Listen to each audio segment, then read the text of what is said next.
3,500 कोटीचा निधी आम्ही नांदेड उत्तर मतदारसंघामध्ये खर्च केला. त्यातली टक्केवारी किती खाल्ली तुम्ही? काय?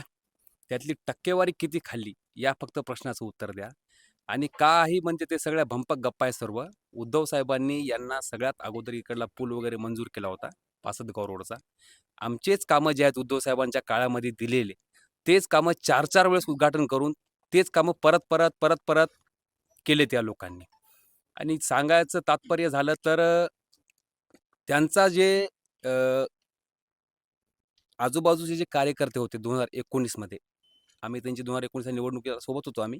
उद्धव साहेबांनी त्यांना तिकीट दिलं होतं. तर त्यांचे त्यावेळेसचे जे कार्यकर्ते होते, ते आज कोणीच सोबत नाही आहेत मुळामध्ये. आणि त्यांनी एकाही कार्यकर्त्याचं भलं केलं नाही.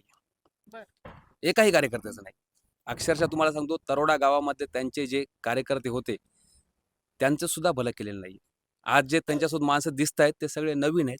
आणि आम्ही आमच्या जागेवर राहिलो त्यावेळेस शिवसेना आम्ही सोडली नाही.